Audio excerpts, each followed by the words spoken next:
السلام عليكم ورحمة الله.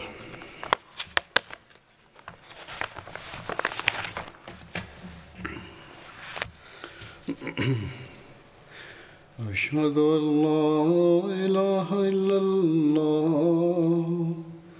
وحده لا شريك له وأشهد أن محمدا عبده ورسوله أما بعد فأعوذ بالله من الشيطان الرجيم بسم الله الرحمن الرحيم الحمد لله رب العالمين الرحمن الرحيم مالك يوم الدين إياك نعبد وإياك نستعين اهدنا الصراط المستقيم صراط الذين أنعمت عليهم غير المغضوب عليهم ولا الضالين. आजकल के हालात के मुताबिक और En raison de la situation qui prévaut ces jours-ci et en raison des lois promulguées par l'État, il est impossible de prononcer un sermon en ayant devant soi des fidèles et des auditeurs. और कानून के दायरे में रहते हुए जितनी जिस हद तक इजाज़त है उसके मुताबिक आज यहाँ On a fait des arrangements pour que je prononce ce sermon de la mosquée dans le respect des lois. Il y a en tout cas des milliers, voire des centaines de milliers de personnes à écouter le sermon dans le monde, même s'il y a ou il n'y a pas de fidèles devant moi dans la mosquée. Nous devons nous évertuer à maintenir cette unité et nous devons prier en ce sens. Qu'Allah fasse que la situation s'améliore et qu'il fasse disparaître cette épidémie et qu'il fasse retourner la beauté de la mosquée par la présence de ses fidèles. Je me tourne vers le sujet du sermon d'aujourd'hui. Dans 2 sermons précédents, j'avais évoqué Talha bin Ubaydullah. J'étais en train de mentionner Talha bin Ubaydullah. Il était tombé à martyr lors de la bataille de Jamal. Et j'avais dit que j'en ferai mention à l'avenir. Ainsi donc, aujourd'hui, j'en ferai mention et je répondrai aussi à certaines questions sur la bataille de Jamal.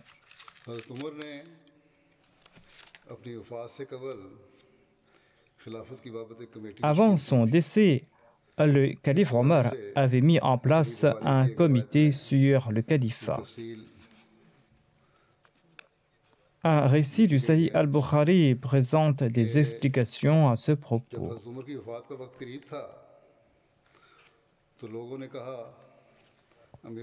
Il est dit que lorsque la mort d'Omar était proche, le peuple lui a dit « Ô chef des croyants, nommez un successeur ». Omar a dit « À mes yeux, personne n'est plus apte à ce poste de califat que ceux avec lesquels le messager d'Allah sallallahu alayhi wa sallam était satisfait avant sa mort. »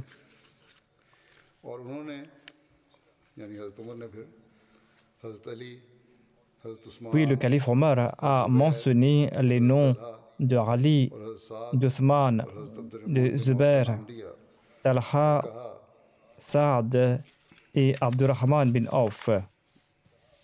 Et il a déclaré que Abdullah bin Omar vous servira de témoin, mais il n'aura aucun droit à être élu calife. Le fait de servir de témoin le compensera de ne pas partager le droit de gouverner.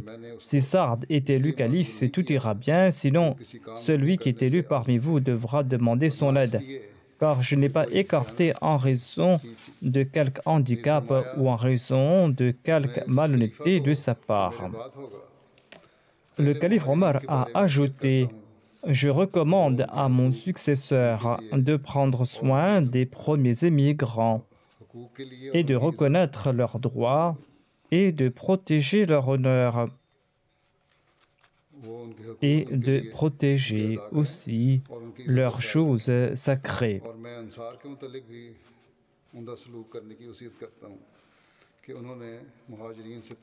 Je recommande aussi au prochain calife d'être bienveillant à l'égard des Ansar qui vivaient à Médine avant les émigrants et qui avaient cru avant eux. Je lui recommande d'accepter le bien des justes parmi eux. Et je lui recommande aussi qu'il soit bienveillant à l'égard de tous les habitants de la ville, car les habitants de la ville de Médine sont les protecteurs de l'islam. Et ils sont la source de richesse de l'islam et ils sont aussi la source de contrariété pour l'ennemi. Je lui recommande également que rien ne leur soit pris sauf de leur surplus avec leur consentement. Je lui recommande également qu'il fasse du bien aux Bédouins arabes car ils sont à l'origine des Arabes et la matière première de l'islam. Le prochain calife devra prendre de ce qui est inférieur de leurs biens et le distribuer aux pauvres parmi eux. Et je lui recommande également de respecter l'engagement pris avec les protégés, les ennemis d'Allah et de son envoyé, et de les défendre, et de ne pas les surcharger de ce qui dépasse leur capacité. Le rapporteur déclare: quand le calife Omar est décédé, nous l'avons emmené et nous sommes partis à pied. Abdullah bin Omar a salué Aïcha et a dit: Omar bin al-Khattab demande la permission d'entrer. Aïcha a dit: amenez-le. Il a été amené à l'intérieur de la chambre d'Aïcha et il a été enterré à côté de ses deux compagnons. Lorsqu'il a été enterré, eh bien, le groupe recommandé par le calife Omar a tenu une réunion. Ensuite, Abdurrahman bin Auf a déclaré: réduisez à 3 le nombre de candidats au poste de calife. Zubair a déclaré que je renonce à mon droit en faveur d'Abdurrahman bin Auf.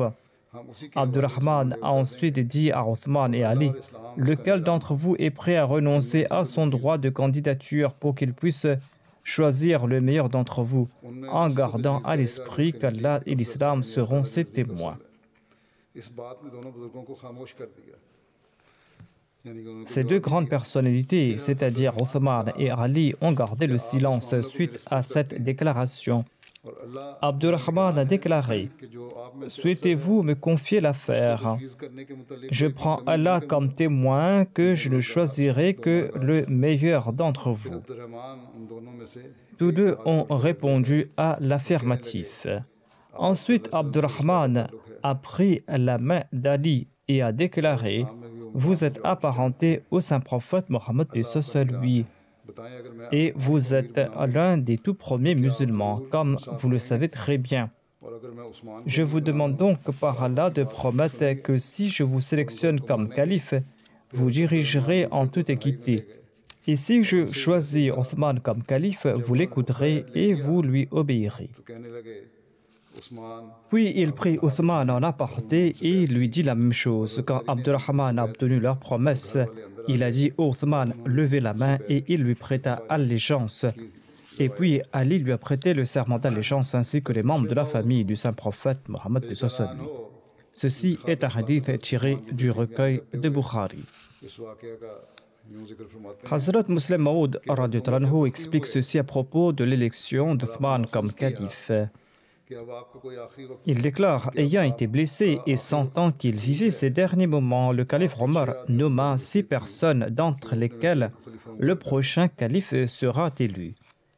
Ces 6 personnes étaient Ali, Abdurrahman bin Auf, Saad bin Waqas, Zubair et Talha.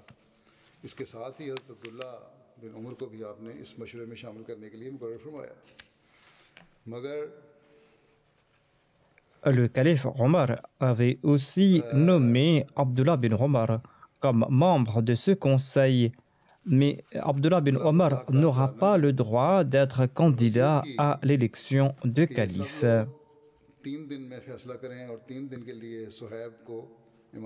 Le calife Omar avait enjoint que l'élection devra se faire dans un délai de 3 jours. Et durant ces 3 jours, Suhaib officiera comme imam. Miqdad bin Aswad devra superviser le conseil et réunir tous ses membres et leur enjoindre de rendre leur verdict. Miqdad devra lors du conseil monter la garde devant la porte, l'épée au clair. Tous les musulmans devront prêter le serment d'allégeance à celui qui aura un plus grand nombre de voix. Celui qui refusera de le faire sera mis à mort. Mais si 2 candidats ont tous 2 3 voix en leur faveur, celui que choisira Abdullah bin Omar sera élu calife. S'il n'est pas satisfait du choix, celui que choisira Abdurrahman bin Auf sera élu calife. Étant donné que Talha n'était pas présent à Médine, les 5 membres restants ont tenu conseil, mais ne sont pas arrivés à une décision. Après de longs débats, Abdurrahman bin Auf a déclaré « Celui qui souhaite retirer sa candidature peut le faire ». Étant donné que tout le monde était silencieux, Abdurrahman bin Auf a retiré son nom. Uthman en a fait de même, ainsi que les 2 autres. Ali est demeuré silencieux. En fin de compte, il a demandé à Abdurrahman bin Auf de promettre qu'il ne fera pas preuve de partialité dans sa décision. Abdurrahman bin Auf a fait cette promesse et le verdict a été placé entre ses mains. Abdurrahman bin Auf a visité toutes les maisons de Médine durant 3 jours et a demandé aux hommes et aux femmes de nommer celui qu'il élirait comme calife. Ils ont tous parlé en faveur d'Uthman. C'est ainsi qu'Abdurrahman bin Auf a nommé Uthman comme calife. C'était là un compte-rendu de Hazrat Muslim Maud basé sur divers récits historiques. Selon Fathul Bari, l'exégèse du Sahih al-Bukhari, Talha n'était pas présent au moment où le calife Omar avait fait ses derniers vœux. Il se peut qu'il soit retourné à Médine après la mort du calife Omar. On dit aussi qu'il était retourné après la fin du conseil électoral. Mais selon le récit le plus authentique, il était retourné après qu'on ait prêté allégeance au calife Othman. En tout cas, Othman a été élu calife et l'organisation a tourné comme à l'accoutumée. Quand le calife Othman est tombé en martyr, tout le monde a couru chez Ali, dont les compagnons et les tabéines. Ils clamaient tous en cours de route que Ali est l'émir des croyants, jusqu'à ce qu'il soit arrivé devant sa porte. Ils lui ont dit « Nous vous prêtons allégeance, tendez votre main, car vous êtes la personne la plus digne à cet égard. » Ali a répondu « Cette tâche revient aux compagnons de Badr et pas à vous. Celui qu'ils choisiront sera élu calife. » Ainsi, tous les compagnons de Badr se sont présentés à Ali et ils ont tous déclaré « Vous êtes la personne la plus digne à ce poste. Tendez votre main afin que nous puissions vous prêter allégeance. » Ali a demandé où sont Talha et Zubair. Talha est le premier à lui prêter allégeance verbalement et Saad est celui qui lui a prêté le serment d'allégeance sur les mains en premier. Suite à cela, Ali est monté sur la chaire de la mosquée. Talha était le premier à lui prêter allégeance. Zubair et les autres compagnons l'ont fait par la suite.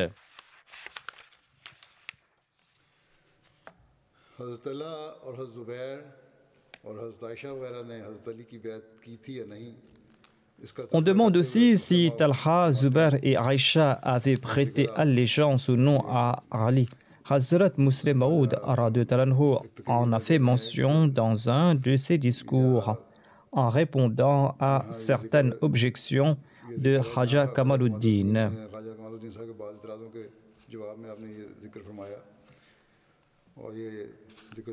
Il est important d'en faire mention ici et c'est pour cette raison que je mentionne cela ici. Hazrat Muslim Maud a déclaré « N'étayez pas vos arguments en vous basant sur les récits affirmant que Talha, Zubair et Aïcha n'avaient pas prêté allégeance à Ali. Ils n'avaient pas renié le califat, leurs différends concernaient les meurtriers d'Othman. Celui qui vous a dit qu'ils n'ont pas prêté allégeance à Ali se trompe. Aïcha avait reconnu son erreur et elle était retournée à Médine. Talha et Zubair ne sont pas morts avant d'avoir prêté allégeance à Ali. Je vous présente quelques références à ce propos. Voici un récit tiré de Khasaïs et Kubra. Je laisse de côté la partie arabe et je vous présente la traduction. Hakim relate que Thawr bin Majza lui a raconté ceci. Je suis passé tout près de Talha le jour de la bataille de Jamal. Il était à l'agonie. Il m'a demandé « À quel groupe appartiens-tu » J'ai répondu « J'appartiens à la Jamaat d'Ali, l'émir des croyants. » Il m'a dit « Tends-moi ta main afin que je puisse te prêter allégeance. » Ainsi, il a prêté allégeance sur mes mains avant de rendre l'âme. J'ai relaté tout cet incident à Ali. Il a déclaré « Allahu Akbar ». La parole de l'envoyé d'Allah s'est réalisée. Allah a souhaité que Talha n'entre pas au paradis sans m'avoir prêté allégeance. Il faisait partie des 10 bienheureux auxquels le paradis avait été promis. Un jour, on avait relaté la bataille de Jamal à Aïcha. Elle a demandé « Les gens parlent-ils à ce propos ?» Quelqu'un a répondu « Oui ». Sur ce, elle a dit « Si seulement j'étais resté à la maison comme les autres ce jour-là, j'aurais voulu enfanter pour le saint prophète Mohammed, ce soit lui, 10 fils ressemblant à Abdurrahman bin Harith bin Hisham. »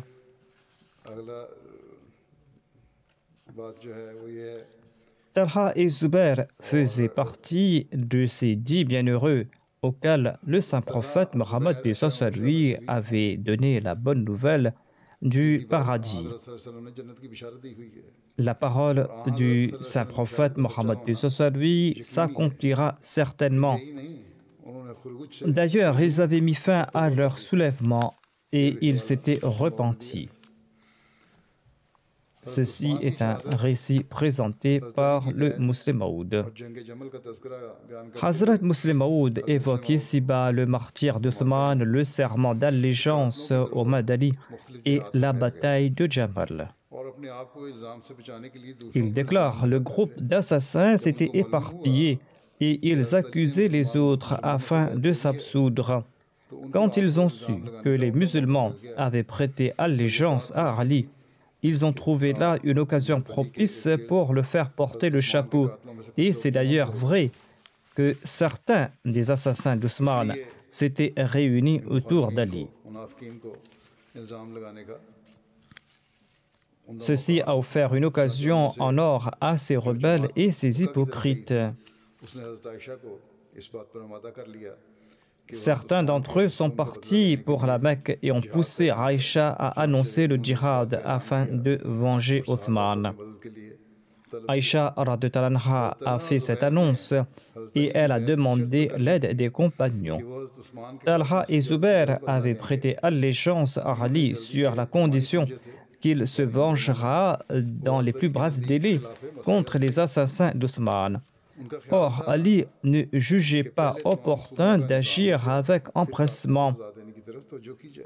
C'était en cela que résidaient leurs différends. Ali accordait prééminence à la protection de l'islam. Il n'y avait aucun mal à remettre à plus tard l'affaire des assassins. Il y avait aussi des différends concernant l'inculpation des assassins. Ali, tout naturellement, ne doutait pas que les chefs de file de cette rébellion étaient en effet ceux qui, à la première heure, s'étaient présentés à lui la mine toute triste pour lui faire part de leur crainte quant à la dissension qui sévirait en islam. Les autres avaient des doutes à leur propos. En raison de cette différence d'opinion, Talha et Zubair ont cru qu'Ali ne respectait pas sa promesse. Il lui avait prêté allégeance sur une condition qu'Ali n'avait pas respectée. C'est pour cette raison qu'ils se croyaient absous du serment d'allégeance aux yeux de la charia. Lorsqu'ils ont entendu l'annonce d'Aïcha, ils se sont joints à elle. Tous sont partis vers Bassoura. Le gouverneur de la ville a empêché les habitants de la ville de rencontrer Aïcha. Mais lorsqu'ils ont su que Talha et Zubair avaient prêté allégeance à Ali sur une condition, eh bien, la majorité d'entre eux se sont joints à eux. Quand Ali a eu la nouvelle de la présence de cette armée, il a préparé une autre armée et il est parti vers Bassoura. Là-bas, il a envoyé un émissaire à Aïcha, à Talha et à Zubair. L'émissaire s'est présenté en premier à Aïcha et il lui a demandé quelles étaient ses intentions. Elle a répondu qu'elle ne souhaitait que la réforme. Ensuite, l'émissaire est parti à la rencontre de Talha et de Zubair et il leur a demandé s'ils se battaient pour les mêmes raisons. Ils ont répondu à l'affirmatif. L'émissaire a expliqué « La méthode que vous avez adoptée n'est pas propice à la réforme. Cette méthode va engendrer que des troubles. La situation est telle dans le pays que si vous tuez un individu, des milliers d'autres se soulèveront pour le venger. Et d'autres personnes vont se joindre à eux pour les soutenir. » L'émissaire a ajouté que la réforme exige d'unir le pays dans un premier temps et de punir les fauteurs de troubles par la suite. Sinon, châtier le coupable dans cet état d'anarchie attisera davantage de troubles dans le pays. Il faudra établir l'autorité de l'État dans un premier temps et l'État va châtier les coupables. En entendant cela, tous deux ont déclaré que si telle est l'intention d'Ali, eh bien qu'il vienne, nous sommes prêts à le soutenir. Sur ce, cette personne a informé Ali et les représentants des deux parties se sont rencontrés et ils sont arrivés à la conclusion que la bataille était malvenue et qu'il fallait mieux se réconcilier. Lorsque les suivants d'Abdullah bin Saba et les assassins d'Othman ont entendu cela, ils étaient fort terrifiés. Un groupe parmi eux s'est réuni dans le secret et ils ont conclu que la réconciliation entre les musulmans leur sera très préjudiciable, car ils seront à l'abri du châtiment qu'ils méritaient pour avoir tué Ousmane tant que les musulmans vont s'entretuer. S'il y a la réconciliation entre les musulmans et s'il y a la paix entre eux, eh bien, ces rebelles ne seront pas en paix quant à eux. C'est pour cette raison qu'il fallait empêcher coûte que coûte la réconciliation. Entre-temps, Ali est arrivé et le lendemain, il a rencontré Zubair. Ali lui a dit « Vous avez préparé une armée pour vous battre contre moi, mais avez-vous aussi préparé l'excuse que vous présenterez à Dieu pour avoir pris les armes contre moi? Pourquoi souhaitez-vous détruire de vos mains cet islam établi au prix de grandes souffrances? Est-ce que je ne suis pas votre frère? Pourquoi naguère notre sang nous était-il interdit et qu'à présent il nous est permis de le faire couler? Cela aurait été permis si la donne avait changé, mais étant donné que rien n'a changé, quelle est la raison de ce conflit? Talha, qui était avec Zubair, a déclaré « Vous avez incité les gens à tuer Ousmane. » Ali a répondu quant à lui que je maudis ceux qui ont tué Ousmane. Et Ali a dit à Zubair, te souviens-tu quand le saint prophète Mohammed lui t'avait dit, par Allah, un jour tu vas te battre contre Ali et tu seras injuste ce jour-là. En entendant cela, Zubair est retourné vers son armée et il a juré qu'il ne se battra pas contre Ali. Et il a aussi avoué qu'il avait commis une erreur de jugement. Et quand la nouvelle s'est répandue, tout le monde était rassuré qu'il n'y aurait pas de bataille et qu'on allait se réconcilier. Mais les fauteurs de troubles étaient fort tourmentés. La nuit, ils ont comploté pour mettre fin à la trêve. Ceux qui étaient avec Ali devaient lancer la nuit un assaut contre l'armée d'Aïcha, de Talha et de Zubair. Et ceux des rebelles qui étaient dans l'armée de ces derniers devaient lancer un assaut la nuit contre l'armée d'Ali. Cela a semé la confusion et chacun pensait que l'autre l'avait trompé, tandis que c'était là un complot des partisans d'Abdullah bin Saba. Quand la bataille a éclaté, Ali a demandé qu'on informe Aïcha dans l'espoir qu'Allah mette fin à cette anarchie par son entremise. On a fait avancer le chameau d'Aïcha, mais les conséquences étaient encore plus dangereuses. Lorsque les fauteurs de troubles ont constaté que leur plan était renversé, ils ont commencé à décocher des flèches contre le chameau d'Aïcha. Celle-ci a commencé à crier « Cessez le combat !» Souvenez-vous d'Allah et du dernier jour. Mais les rebelles n'ont pas désisté et ils n'ont cessé d'envoyer des flèches contre le chameau d'Aïcha. Les gens de Bassora qui l'entouraient étaient fort courroucés de constater cet outrage à l'endroit de la mère des croyants. Ils ont dégainé leur épée et ont lancé l'assaut contre l'armée adverse. Le chameau d'Aïcha s'est retrouvé au centre de la bataille. Les compagnons et des braves l'ont entouré et ils ont été tués un par un sans pour autant abandonner les rênes du chameau de Hadrat Aïcha. Zubair, quant à lui, ne s'était pas joint à la bataille et il s'était éloigné, mais un infâme l'a poursuivi et l'a tué tandis qu'il était en prière. Talha, quant à lui, a été tué par les rebelles en pleine bataille. Quand la bataille faisait rage, on a compris que celle-ci ne prendra pas fin tant qu'on n'écarte pas Aïcha du champ de bataille. Sur ce, certains ont tranché les pattes de son chameau et ont placé le hawda à terre. C'est là que la bataille a pris fin. Cette bataille avait rendu le visage d'Ali rouge de tristesse, mais le mal était fait. Ali était fort triste lorsqu'on a découvert la dépouille de Talha parmi les morts. Tout cela démontre que les compagnons n'étaient pas responsables de cette bataille. C'était un complot fomenté par les assassins d'Ousmane. Talha et Zubair ont rendu l'âme en ayant prêté allégeance à Ali, car ils avaient changé d'intention et ils avaient promis de soutenir le calife Ali. Mais ils ont été tués par des fauteurs de troubles. Et c'est pour cette raison qu'Ali a maudit leur assassin. Hazrat Muslim Maud a aussi commenté sur la bataille de Jamal et le martyre de Talha. Il déclare que les plus éminentes personnalités, lorsqu'apparaissent les prophètes, sont ceux qui l'acceptent au tout début.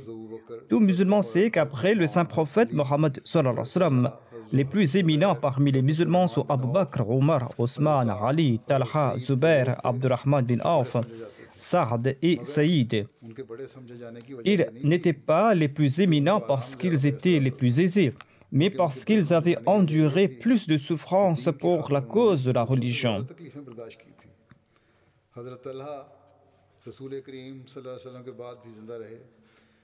Talha était vivant après le saint prophète Mohammed, paix soit lui. Et lorsque des différends ont éclaté entre les musulmans après le martyre du calife Ousmane, les leaders du groupe qui affirmaient qu'on devait venger la mort d'Ousmane étaient Talha, Zubair et Aïcha. Mais le deuxième groupe a déclaré que les musulmans étaient divisés et que tout le monde doit mourir tôt ou tard. Il fallait dans un premier temps réunir les musulmans afin de maintenir la gloire et la grandeur de l'islam. On pouvait se venger plus tard des assassins. Le leader de ce deuxième groupe était Ali. Le différend a pris une telle ampleur que Talha, Zubair et Aïcha sont allés jusqu'à dire qu'Ali souhaitait protéger ceux qui ont tué Ousmane. Ali, quant à lui, les a accusés d'accorder priorité à leurs desseins personnels sur les avantages de l'islam.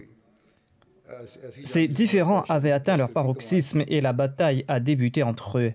Aïcha était à la tête de son armée. Talha et Zubair avaient également participé à cette bataille. Zubair était dans la partie adverse, mais par la suite, il s'était mis à l'écart après avoir entendu Ali. Talha, quant à lui, souhaitait également se réconcilier, mais les hypocrites ou les fauteurs de troubles ont fomenté des troubles. En tout cas, la bataille faisait rage entre les deux groupes quand un compagnon a rencontré Talha et il lui a dit: « Te souviens-tu du moment où nous étions tous deux en compagnie du saint prophète Mohammed paix soit lui ?» Le saint prophète Mohammed paix soit lui avait déclaré: « Talha, un jour, toi et Ali, vous serez dans deux armées différentes. Ali aura raison et toi, tu seras dans l'erreur. » Les yeux de Talha se sont ouverts en entendant cela et il a déclaré: « Oui, je me souviens de cette parole. » Et il a quitté cette armée sur le champ. Lorsqu'il quittait la bataille, afin que la parole du saint prophète paix soit lui s'accomplisse, un infâme qui était un soldat d'Ali l'a tué d'un coup de poignard dans le dos. L'assassin de Talha, croyant qu'il recevra une grande récompense, est parti voir Ali et lui a dit: « Ô émir des croyants, je vous donne la bonne nouvelle de la mort de votre ennemi. » Ali lui a demandé: « De quel ennemi parles-tu » L'autre a dit: « Ô émir des croyants, j'ai tué Talha. » Ali lui a dit: « Je te donne la bonne nouvelle de la part du saint prophète Mohammed paix soit lui que tu finiras en enfer. » Car il avait dit en présence de Talha et de la mienne que: « Ô Talha, tu seras humilié pour la cause de la vérité et de la justice. Et quelqu'un te tuera, mais Allah le jettera en enfer. » Lorsque les soldats d'Ali, de Talha et de Zubair étaient face à face, Talha, qui était toujours sur place, avant qu'il ne quitte le champ de bataille, après qu'un compagnon lui ait rappelé ce hadith, eh bien Talha était en train de présenter ses arguments lorsque quelqu'un lui a dit: « Ô toi le manchot, tais-toi. » En effet, Talha avait complètement perdu l'usage d'une main. Lorsque l'autre a prononcé cette phrase, Talha lui a demandé: « Sais-tu comment j'ai perdu cette main ?» Lors de la bataille d'Uhud, quand les musulmans se sont dispersés, il n'y avait que 12 personnes autour du saint prophète Mohammed paix soit lui. Nous étions entourés de 3000 soldats mécréants. Et ils décochaient des flèches sur le saint prophète Mohammed paix soit lui de toutes parts. L'ennemi disait que si le saint prophète Mohammed paix soit lui mourait, eh bien tout ce conflit prendra fin. Toutes les flèches des arcs ennemis étaient dirigées sur le visage du saint prophète Mohammed paix soit lui. C'est là que j'ai placé ma main devant le visage du saint prophète. Et toutes les flèches ennemies ont atteint cette main tant et si bien que je l'ai perdue. Et il ne me restait que ce moignon. Mais je n'ai pas bougé ma main du visage du saint prophète Mohammed paix soit lui.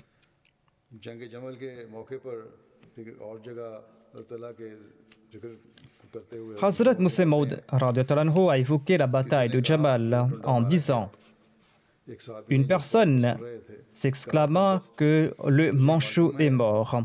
Les compagnons qui l'ont entendu ont déclaré: malheureux, sais-tu pourquoi a-t-il perdu l'usage de sa main?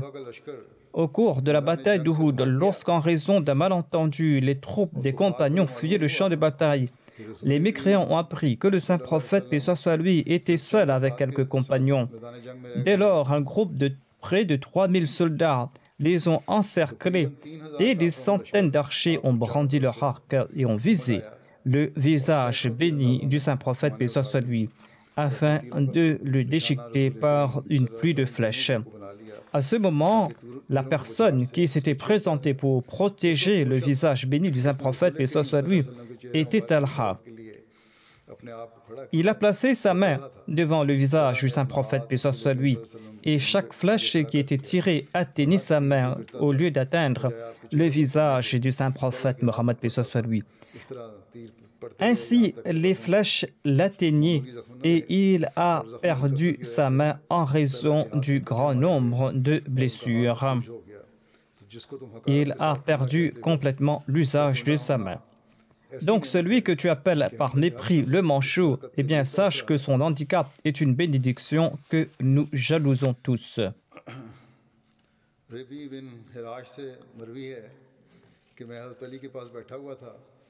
Rabi bin Hiraj rapporte qu'il était assis en compagnie d'Ali lorsque Imran bin Talha est arrivé. Il a salué le calife Ali qui lui a dit « Bienvenue Imran bin Talha, bienvenue ». Imran bin Talha a déclaré « Ô émir des croyants, vous me souhaitez le bienvenu alors que vous avez tué mon père et vous avez pris mes biens. » Ali a répondu « Tes biens sont préservés séparément au sein de la Bayt al-Mal, tu pourras les récupérer demain matin. » Selon un autre récit, il a déclaré « Je les avais pris afin que les gens ne les détournent pas. »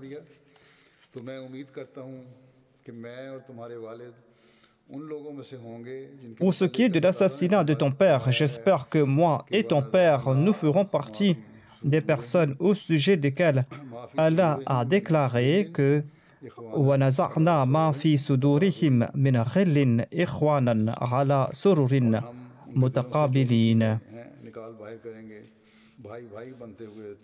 C'est-à-dire, nous effacerons toutes les rancœurs de leur cœur et ils seront tels des frères assis sur des canapés l'un en face de l'autre.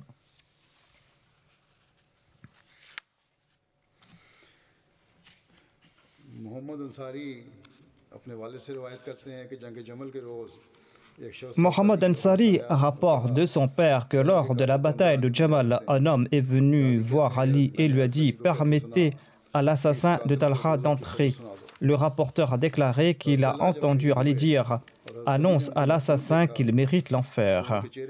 Lorsque Talha est tombé en martyr et qu'Ali a vu sa dépouille avec de la poussière au visage, eh bien, il a déclaré « Ô Abu Mohammed, cela est choquant pour moi de te voir ainsi sous les étoiles, enduit de poussière. » Ensuite, il a ajouté « Je fais part à Allah de mes erreurs et de ma tristesse. » Ensuite, il a prié pour qu'Allah répande sa grâce sur Talha. Et il a déclaré « Si seulement j'avais quitté ce monde 20 ans auparavant. » Ali et ses compagnons ont beaucoup pleuré. Ali a entendu une fois une personne réciter les vers suivants.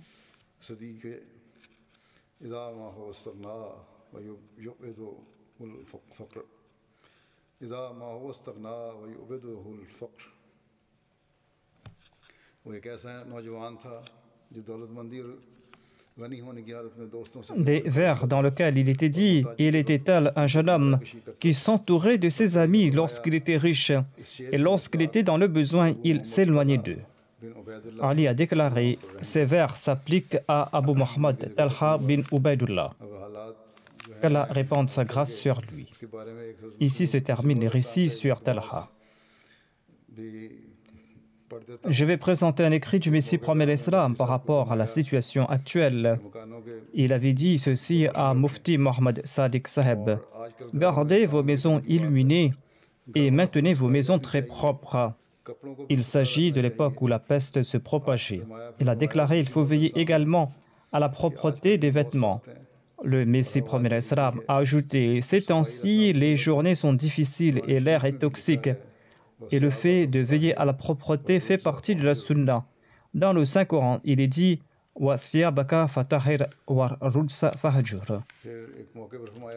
c'est-à-dire, et quand ta vêtement, purifie-les et éloigne-toi de toute impureté. À une autre occasion, le Messie promet l'Islam a déclaré les habitants des villes et des villages où sévit la peste avec virulence ne doivent pas quitter leur ville pour se rendre ailleurs. Veillez à la propreté de vos maisons, chauffez-les et prenez aussi des précautions. Par-dessus tout, repentez-vous sincèrement, opérez des chambres pures en vous et réconciliez-vous avec Dieu. Réveillez-vous la nuit pour la prière de Tahajjud et suppliez Dieu. Le Messie promet l'Islam a déclaré seule une véritable réforme pourra préserver du châtiment divin. Qu'Allah permette à tous les Ahmadis de prier beaucoup durant ces jours. Vous devez suivre également les directives de l'État. Veillez à la propreté au sein de vos maisons, purifiez-les avec de l'encens. Utiliser aussi des sprays désinfectants, on peut en trouver. Qu'Allah répande sa grâce et sa miséricorde sur tout le monde. Priez beaucoup durant ces jours. Qu'Allah nous en accorde à tous l'occasion.